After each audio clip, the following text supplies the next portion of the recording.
Okay, we're going to change the order a little bit, and Amy Schneiderbeck is going to start us off.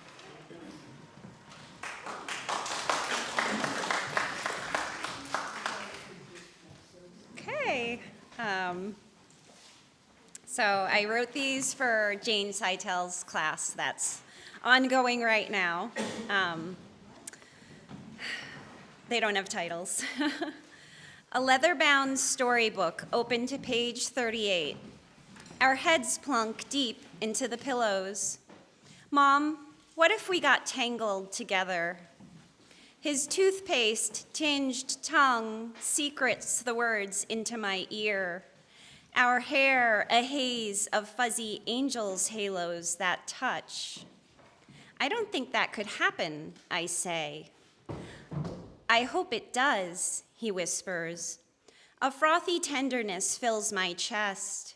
He spirals skinny arms and waves of legs through the spaces around mine.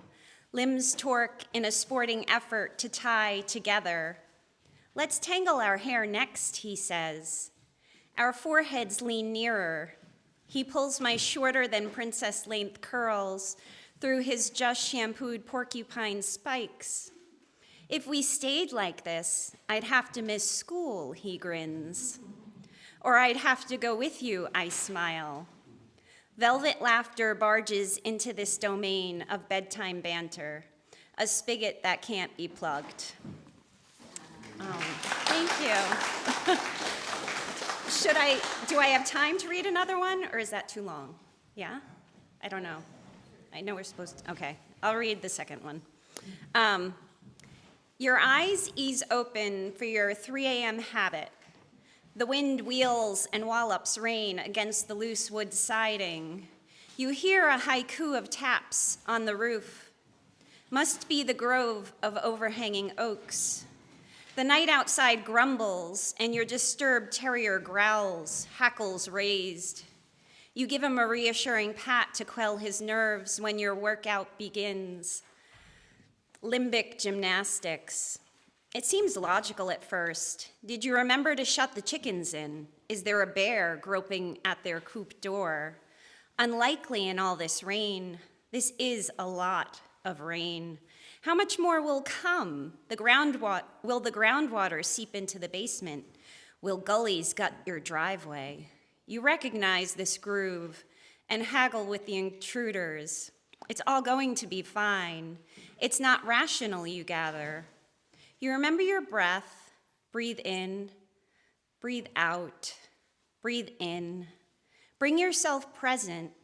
You remember that time in first grade, when you stole that trinket from Kelly Wilson. It was just a tiny plastic shoe. It hinged open to reveal children inside. You held it in your gummy palm. When she went to the teacher and the teacher came to you, you lied. You said it was yours, that it was a favor from a birthday party, and you were permitted to keep it, even though you lied. How could you do that? A hackneyed guilt grows. Could there be other, maybe grudge holders? An old coworker, a college friend, your ex-husband, your former mother-in-law? You remember how she and your 3-year-old would enjoy emptying dresser drawers or unraveling toilet paper in the bathrooms. Or when she brought him inside, coated from scalp to shoelaces in fine, silty dirt just before nap time. Then she left with a satisfied smile while you bathed him, his infant brother crying as you swayed and bounced. Maybe your perspective is skewed. Could you have tried harder, spoken up more clearly? No. Your guardian self interrupts. You listen, grateful. Guide yourself back to your breath. Breathe in, breathe out, breathe in. What if you hadn't left your husband? That's it.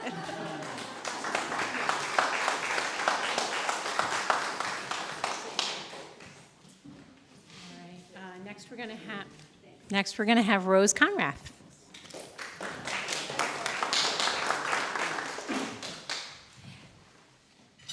I just wanted to say that if any of you have been in suspense all day about the outcome of the Ohio State game, they did win over Rutgers. And I'd like to share a piece called Attention, Please. Eyes open with a start. Look around. Try to focus. It's early. The quiet almost eerie. The dark a blanket that covers everything.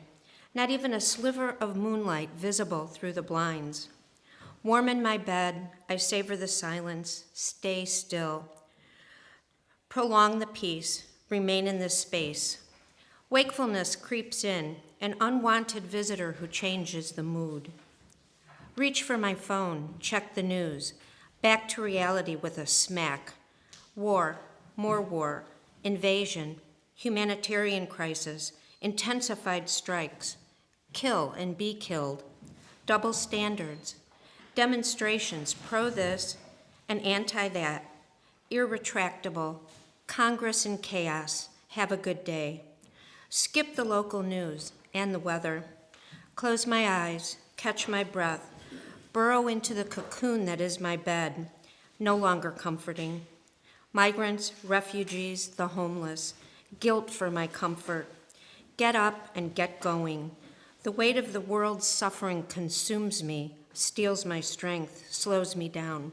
Like the dream where you can't move fast enough or can't move at all to save the world or save yourself. Time out.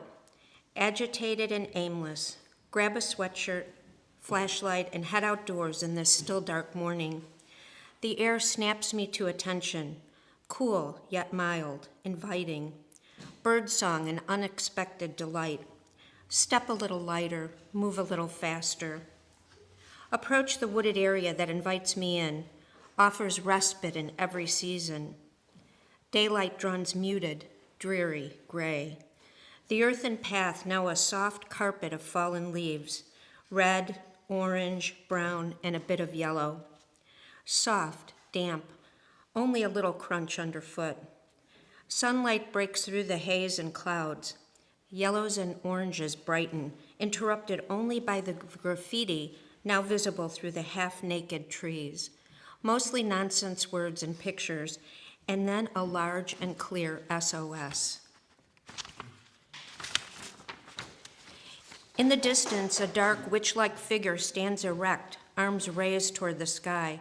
She draws me closer. Not a witch, a large tree trunk as tall as a person, violently sheared off save the 3 jutting pieces of bark that from a distance pose as a hood and 2 outstretched arms. Terribly wounded and still standing. Ahead, the remains of that once tall oak tree are on the ground, branches splayed, reaching immobile. The deceptive sunlight vanishes, then reappears, turning up the volume, teasing me with color and light. Loud cawing, cackling, rattling overhead, an urgent call, a warning, a cacophony of countless crows demanding attention. Their shadows dance on the forest floor, and then they're gone. Their message a mystery, their destination a secret. A ginkgo tree holds all her shimmering yellow leaves, oblivious to the calendar and the season. Just ahead is a tree with only bare branches. Feeling more centered, more in balance, though nothing has really changed, except that I may have gained some perspective and reclaimed some space. Thank you.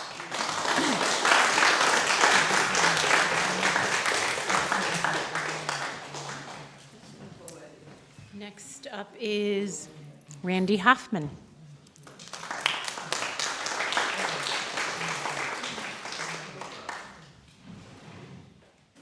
Hi, so this is about a horrible job that I had during the pandemic, and it's called M&M Man. It's 8:10 a.m. just north of Times Square, and soda cans, bottles, and discarded paper masks are blowing around on the ground outside the entrance to the grimy office building. The entrance is between a gentleman's club and a boarded-up restaurant. I use a key card to get inside and operate the elevator. I get off on the 9th floor and use keys to enter the empty office. Since I'm the only one there, I turn on the lights and the air conditioning. I walk back to my designated classroom where the filthy floor probably hasn't been mopped in years. I set down my coffee on the desk, my backpack and canvas bag on a student desk chair, and quickly rev up my computer for the day's Zoom classes. To my right, outside the window, a huge animated blue M&M waves at me, greeting me. Sometimes the gloved man is yellow or red. Straight ahead is a long, narrow billboard featuring Pretty Little Things, a low-rent Victoria's Secret with lots of swirling women and their thigh areas. Another day, Bob Dylan's face keeps appearing. I'm not sure if he has a new album or if he's playing somewhere. So the day begins in this sordid classroom. Visitors and tourists think Times Square is exciting, hence this 4-classroom language school on the edge of it, in this decrepit building. I am the only teacher, and the school is online during the pandemic. I watch some friendly pigeons roosting on the windowsill while I eat my croissant and sip my coffee and take out my lesson plan and attendance list of students.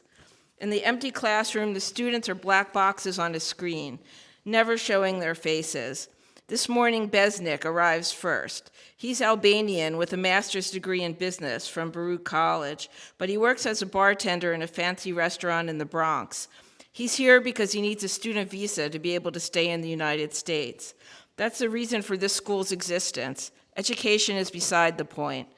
But they like qualified teachers, so the owner can point out credentials and have a modicum of credibility when the government audits them.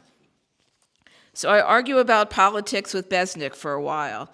He's a conservative. He doesn't think Curtis Sliwa is a bad choice for mayor. He was one of the, okay, all right, you remember who it was? Okay.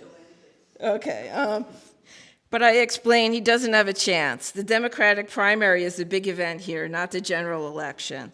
That except for Staten Island, New York is a largely Democratic city. Besnik thinks Trump was the lesser of two evils, but he doesn't have the papers to vote here yet. He has faith in capitalism that I don't. Most of my students share his idealism. Then Guilherme shows up. He's Brazilian and works as a bike messenger. He says he listens to the class while he's doing deliveries, which does not sound safe. He also works as a sound engineer in Brooklyn at a recording studio. He's told me hip-hop is easier money because it's just one guy, as opposed to a rock band and all their instruments and different singers and personalities. Then Chihiro shows up. She's a hairdresser from Japan. And I think, okay, maybe it's time to start teaching. The class is supposed to be from 8:15 to 1:15. During this time, the students come and go. No one stays for the whole class. Some log on to the Zoom site and then disappear. In my college teaching, I could mark them absent, but not here. I do my best to impart some content and instruction to those who show interest. I talk and show I talk and present PowerPoints using adjectives or on modal verbs or on gerunds and infinitives. I tell myself, I'm only doing this for the summer until the fall semester begins at the community college. A few hours after I start, the office people wander in. If I walk by to use the bathroom, for instance, they'll give me big fake smiles. They sit at their desks and speak Korean. I know Lucy is in charge since she gave me the keys on my first day. At the front desk, a gorgeous young Brazilian woman in short shorts is busy with her phone. In front of her is an implement to take people's temperature that I've never seen used, since no people are coming and going. There's also a sign-in sheet and hand sanitizer. None of these women will speak to me unless I address them first. I hear police cars and fire engines outside. There are so many, it's deafening. I look at the New York Times website and see there's a bomb scare at the Library of Congress today. A man drove a truck up on the sidewalk and said he had a bomb, and the building was evacuated. I have a friend who works there. I wonder if she's afraid or annoyed or relieved at having to gather her things and leave the building in the middle of the day. I email her, and she says, I'm working at home most of the time these days, so I was at my dining room table when that lunatic parked his car in front of the library. When I go out to lunch a little later, I asked a construction worker watching the police why the streets are all blocked off, and he says there's been a bomb scare. Later on, I found out there was no bomb, but wonder if this was one of Trump's planned insurrection days. With happiness and relief, I handed my key cards and keys to Lucy on my last day, she who looked at her watch passive-aggressively when I came in from lunch for my afternoon class. A week before, I had given my notice to my distant and uninterested supervisor, who seemed sad. The M&M man waved his final goodbye to me.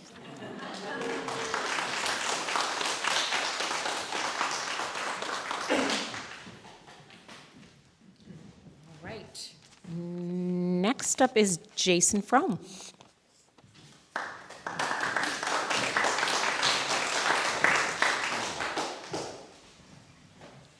All right, I've got 3 short ones.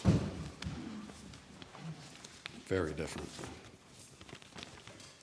Spoon.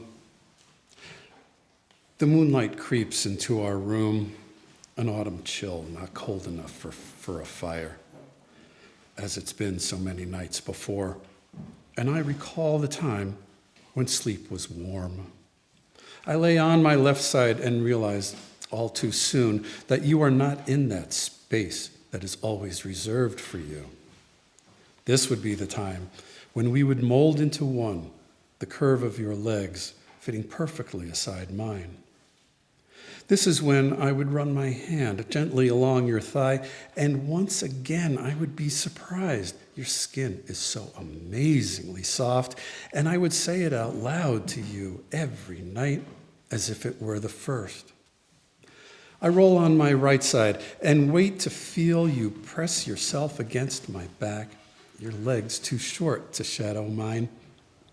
Your arm would reach over and around, lay on my chest and touch my heart, your breath on my neck, slow and warm. These spaces should have you there, here, keeping me warm on chilled nights like these.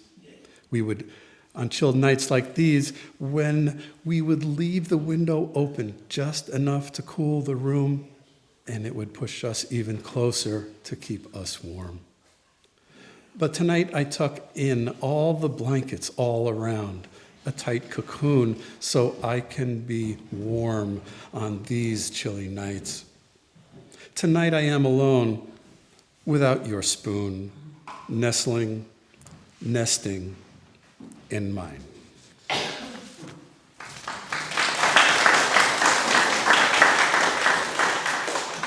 All right, shift gears here a bit.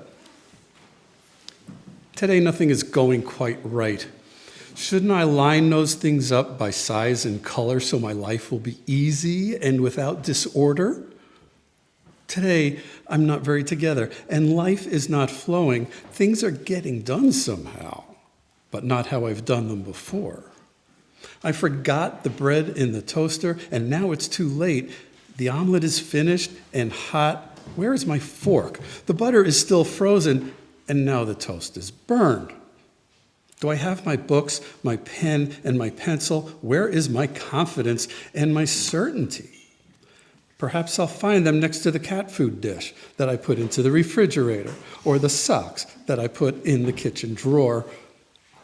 It seems I have misplaced my own self today.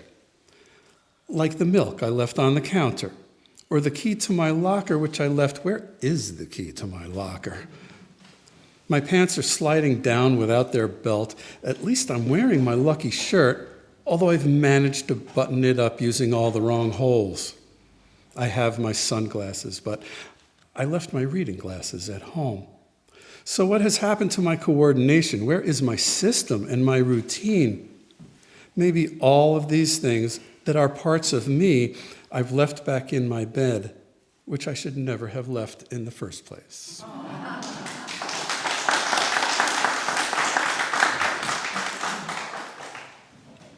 Okay. The cat sits in my lap, and as I work, he stares at the computer screen like he sometimes stares at the wall, with studious concentration at nothing in particular, as far as I can tell. No, you may not place your paws on the keyboard, producing a repeating Q or R. No, nor use it as a launching pad to propel yourself to your perch on the other side of the desk near the radiator. And do try to not dislodge the carefully piled papers from their corner of the desk. Try to share, though it seems against your nature, judging from the way you mistreat the dog.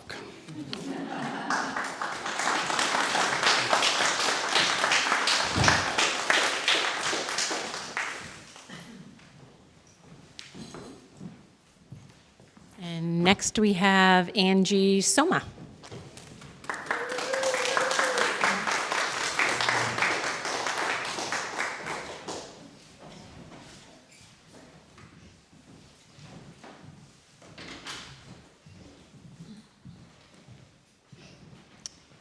So this is a series of 3 poems that I'll read back to back. Can everybody hear me okay? Break 2. A single green blade emerges from the cracks in the pavement. A single green blade can be seen shining even from the window. Untamed and wild, in this concrete jungle, it breaches the asphalt curb. The Monster Revised. There you stand, in your leather vest and dark sunglasses. You hold me high on your hip. You're smiling. I'm not. Fear has wiped the smile from my face. In this yellow faded photograph, one would think you are a great father. You stand by the picnic table. I see a party spread, complete with a birthday cake. How old am I here? My curls and jelly sandals, I'd say 3, but I'm not sure. I cannot remember playing on the swing set in the faded right corner. I can't remember sitting in the yellow plastic pool with the little blue fish. Fear has wiped my memory. All I remember is you. Your grisly arms hold me tight as a straitjacket. Sorry. Your beard coarse against my bare skin. Suddenly, the faded yellow party is no longer a celebration of my 3rd year. It's the closet where you're waiting when I close my eyes for sleep. Break. A single green blade emerges from the cracks in the pavement. A single green blade can be seen shining, even from the window. A single green blade, rebellious and wild, survived in this concrete jungle. Thank you.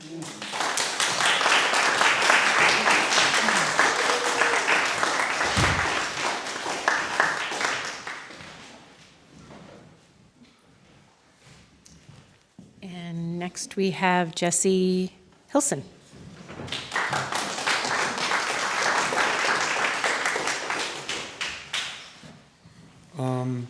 I'm going to read 3 poems from this book that I published last year called Handcuffing the Venus de Milo. And the first poem I'll read is a sonnet, and Bill asked me to read this because, we're doing forms tomorrow, and this is a sonnet. It's called Hello, Love. Hello, love.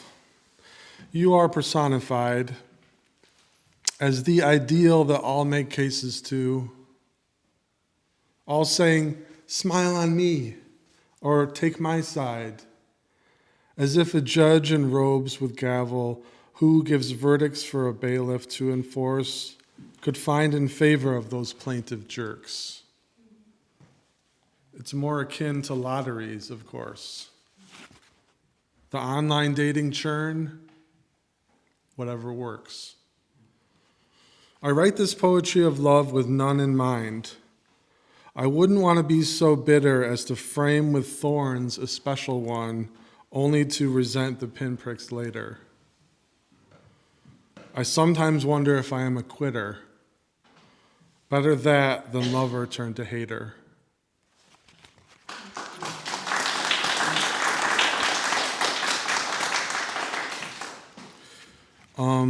This poem is called On Telling My 7-year-old Daughter What a Child Abductor Is. Because when she was 7, we had to talk with her, like, be careful around strangers and that kind of thing. And she was like, why would somebody want to take me? Why would somebody want to abduct me? And we couldn't tell her everything. We had to tell her enough to get kind of the point across, but not everything. So this is a poem about that experience. On telling my 7-year-old daughter what a child abductor is. I think what hurts is being pulled into a child's perceptive mode while knowledge of the evil stays in place. The knowledge every grown-up gets a portion of. Once all atrocities I've ever heard have been recorded here, the worst of all is being given children's ears to hear them all afresh. You can't perceive the world a second time after you've known it once. And yet, how can you prevent yourself from giving off reflections of it endlessly?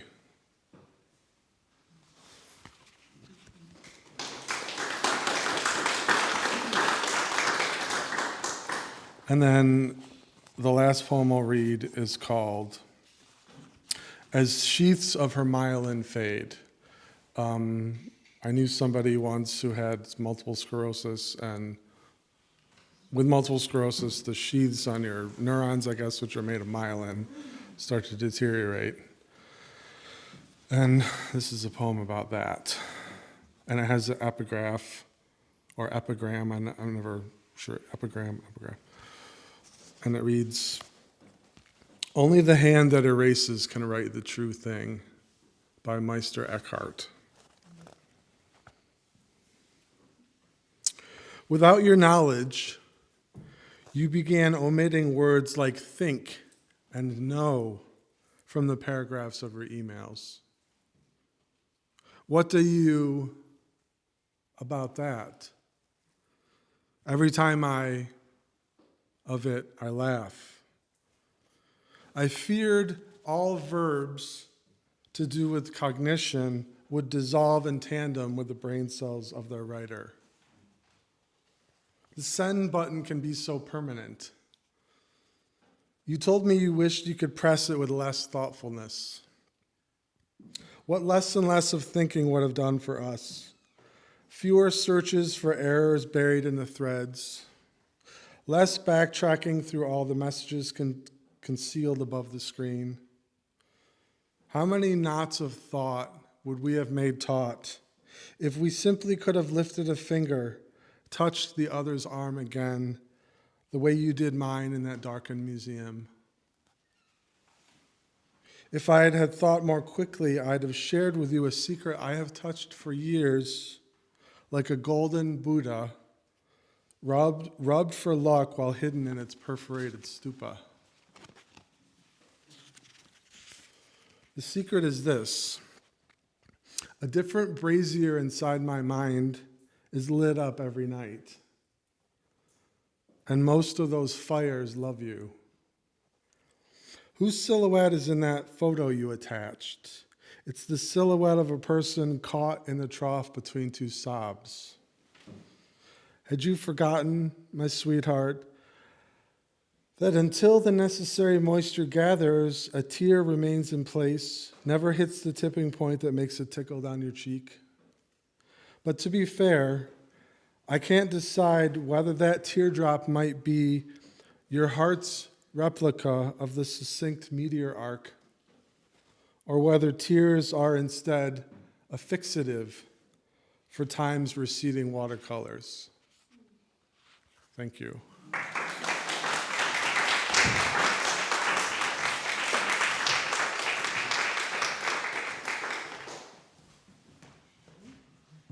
And next we have Richard Boat.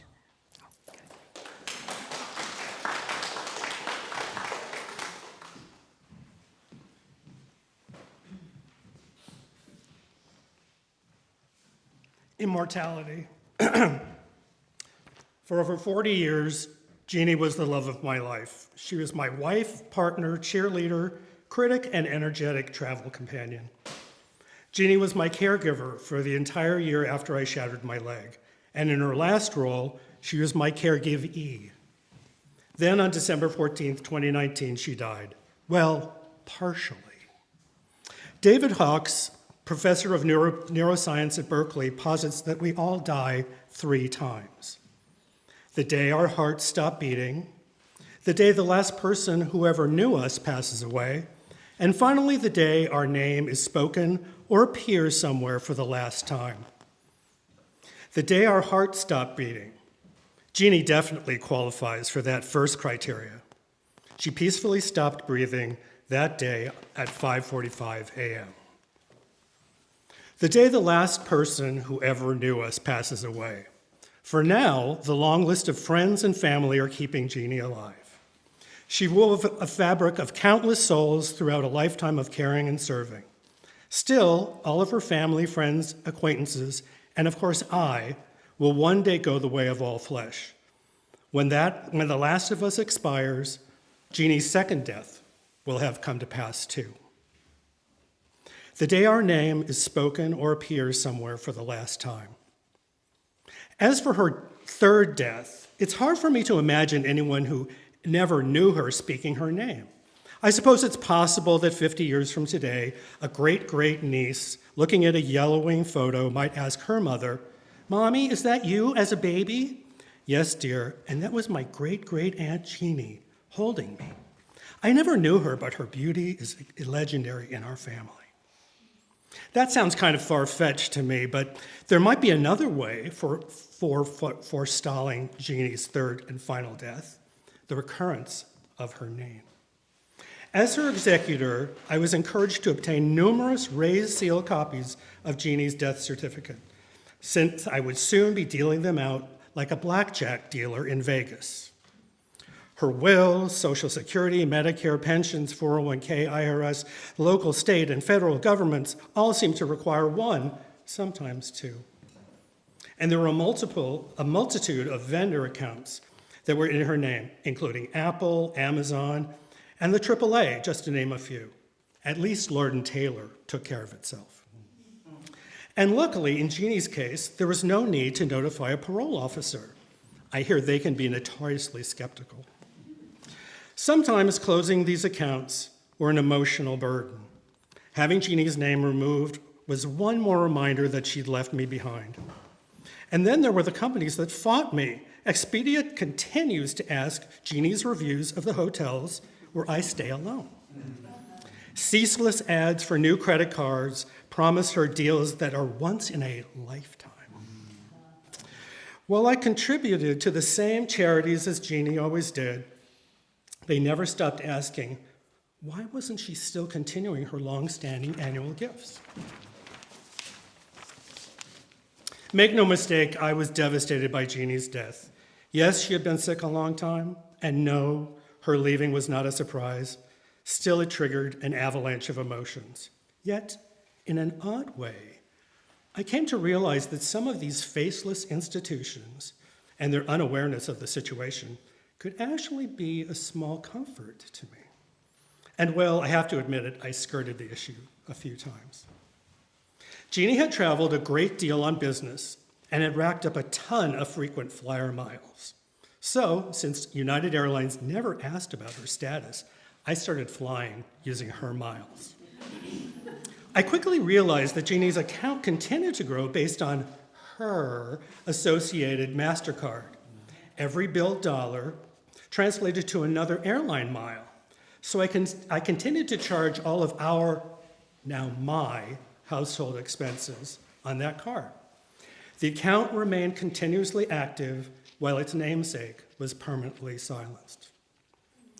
I didn't feel guilty about this, shall we say, finesse, but I did have a recurring dream. I would be in my seat on a plane readying for takeoff. Then I would see a flight attendant point at me and say to the air marshal standing next to her, "That's him in seat 26C." With steely determination, the marshal in the dream approached me. Looking down at me and laying his heavy hand on my shoulder, he'd bark, "Hey, mister, you don't look like a Jeannie Vogel." I'd spring up in bed, my brow covered with sweat, and strangely, I'd have a taste of stale peanuts in my mouth. I'm also perpetuating Jeannie's existence via Netflix. This has become a sport for me. Oddly enough, the login icon Jeannie chose for herself looks remarkably like her. Short jet black hair, bright eyes, perky smile. I've come to enjoy seeing Jeannie there. Then under her name, I'll key up Bridgerton for the umpteenth time. but only just before I'm going out for the day. Personally, I have no intention of watching that drivel ever again. Then perhaps a few days later, Jeannie will binge on Reservoir Dogs, Saw, and the entire Predator franchise. The following week, it will be 8 seasons of The Great British Bake Off. Then the full Nightmare on Elm Street canon, just before 30 hours of Sesame Street. It's fun to fuck with Netflix algorithm. How it must be struggling to process this bizarre assortment of programs, and what viewing suggestions should they offer Jeannie next? I love the idea that she is literally ghosting them. Jeannie must have had enough of a sense of humor to keep me around for 40 years. But even if she doesn't approve of my current chicanery, I'm confident that at the very least she's smiling. So to all ye who are e'er trod this earth, consider this a lesson of life and death. One day each of us will stop breathing. Sometime later, all of our kith and kin will join us on the Elysian fields. But thanks to the likes of MasterCard, United Airlines, and Netflix, none of us will ever die completely.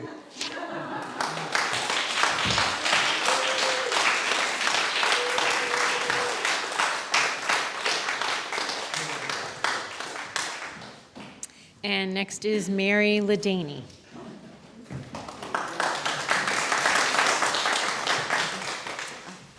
So I have 2 poems.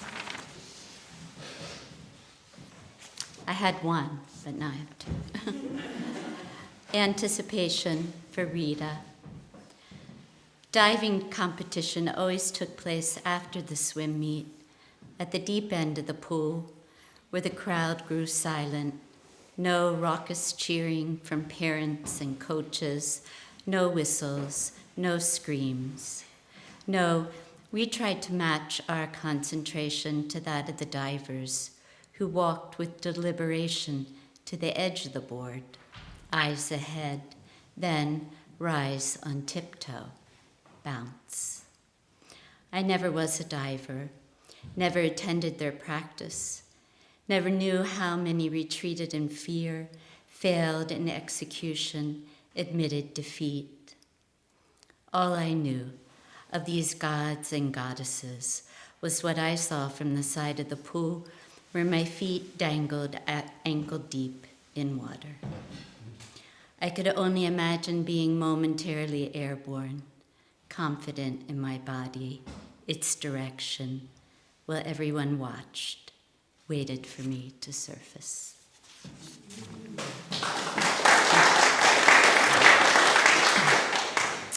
And this is the distances between.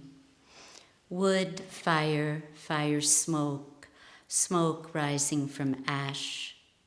Who do you say that I am? Jesus asked his disciples, men who soon would speak with tongues fueled by the Spirit in a language different from the one they knew. Just beyond these fir mountains, hooded with snow, white birds nestle in marsh grasses. Lovers finish each other's thoughts. Clouds unwind and break apart.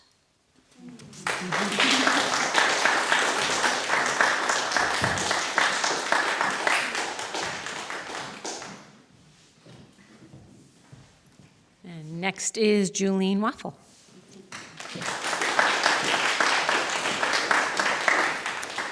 The first 2 poems are from my chapbook called So I Will Remember. Stargazing. I'm a quilt my child wraps himself in against the chill of night. He nuzzles his chin into my chest, and I close around him, burying my nose into his hair. I breathe. The stars can wait. And this one's called From Under an Umbrella of Stars. There's a little theme here, I guess. From under an umbrella of stars, we scan the mists of sky. Neowise hangs from Canis Major by its long comet tail, a shoot of sparks and light. Saturn pigeoned in the eye of a telescope, golden rings around a golden planet. Jupiter and its brassy bands rising above, and yet my child, stepping from the lens, stares down into his empty palms as if thirstily gulping the air with his eyes. Then suddenly, he searches me, his Arcturus, his bear guard, his own star eyes shining, and says in a whispered awe, "It is as if I could hold them in my hands." In that pause, even the crickets stop singing. And this last one was published in the Blue Mountain Review. Blue horses. When the slick-bodied boss mare stops in the blue-black night, the whole racing band stops too. They see me, a mother-bodied being, 2 legs, all dough and bend, and we watch each other until I, too, run. The rust of the earth lifts and flies in clods, the long grass cleaves under my weight, and when the silver in my mane gleams Milky Way, all the mares follow me.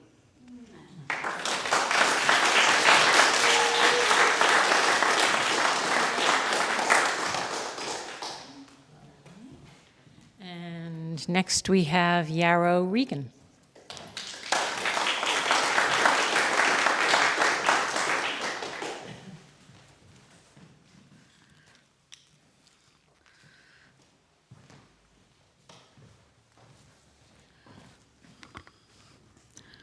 I left the riders in the mountains. I left the riders in the mountains workshop hunting for a hamburger or some solid meat protein, but the walk to civilization was far too long. That's when I met a real live Antes native. Kathy, born in Connecticut, an Army brat, she lobbied to get the banner of her hometown hero son, Nicholas du Mortier, hung directly in front of her house. U.S. Army, 2001 to 2011. That's wonderful. Where did he die? I asked. He's still alive. Not all the hometown heroes are dead. Kathy tells me about U.S. veterans, grandson, father, and grandfather from Andes. The son and grandfather are still alive. Kathy doesn't mind the snow shoveling. Besides, she has a son who lives not far away, not the one on the banner. He built the porch, he cooks, and is a carpenter, a real catch. I say, I guess it's a quiet town, and you don't get things like bank robberies here. Well, Kathy worked at the bank down the block, and in 1992, on a Wednesday, there was a bank robbery in Antes, New York. The guy handed her a note. He had a stocking pulled over his hair. The note said, "Give me large bills, all the large bills." Kathy froze. There were only 3 people in the bank that day. When she balked on handing over the dough, he opened his camouflage jacket, revealing a large black pistol strapped to his body. Kathy quickly gave him $4,000 of the bait money. They put out an APB and caught him in no time. She couldn't identify him in the lineup because, well, he had that stocking cap over his hair, and the Andes bank robber had curly blonde hair, and he smiled at her.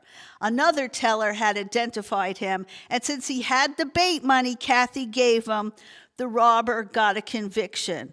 I continued walking in the other direction, taking photographs of things that were interesting. One of them was a busted-up old trailer with a strange wooden front entrance tacked on. A curmudgeonly man with a ball cap yelled at me, "You shouldn't be taking pictures on private property." He demands my name. I tell him, and then he wants to know how to spell it. I ignored him. He goes on about how I shouldn't be photographing private property. I might want to buy it. I wouldn't sell it to the likes of you. Oh, yeah? Well, an old grandfather like you should be at a nursing home. Should I call an ambulance for you? He takes my photo, saying, I take pictures of people who take pictures. I say, make me viral. I'm at the workshop for writers in the mountains. And then go ahead and write about it, he says.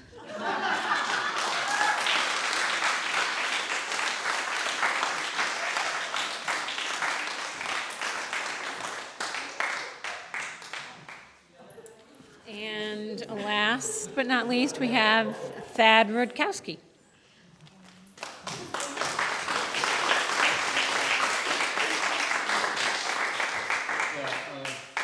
I have to apologize for getting here too late last night to read.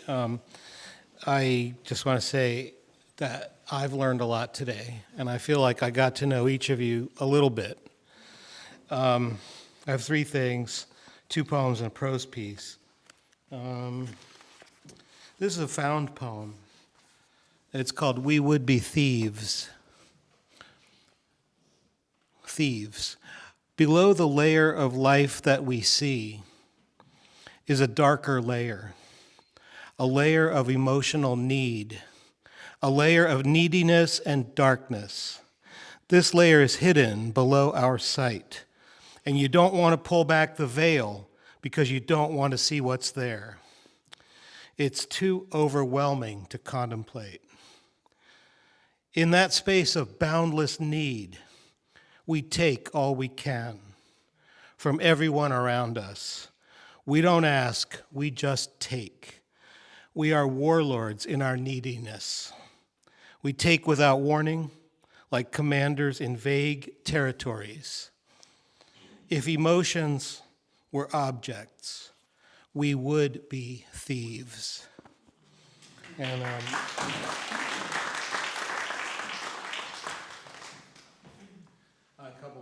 couple of family things. It's called,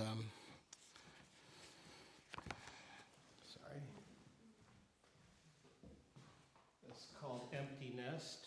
Empty Nest. I have a feeling that something is missing because our child is no longer living with us. I was focused on her and on her only, and now I'm not focused on her unless she contacts me, and she doesn't contact me often. I could contact her, but I would need a good reason. She and I aren't in the habit of waving at each other over distance in cyberspace just for the sake of waving. I can see this emptiness as freedom, a space in which to do what I like. I don't need to fill the space with someone else to take care of, someone like a pet, a dog or a cat. I don't need a pet to feed and or walk on a regular basis. I don't need to worry about the pet's survival when I go away from home for a while. A pet wouldn't make me happier, though I would make a pet happier. I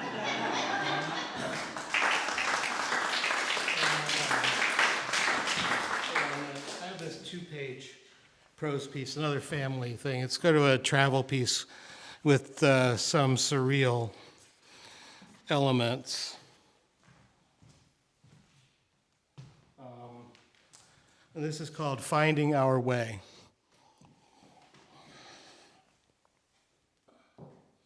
I was in a strange place with my family, a new country, or a new part of our own country. Our daughter was bigger than a toddler, but small enough to find happiness in minor things.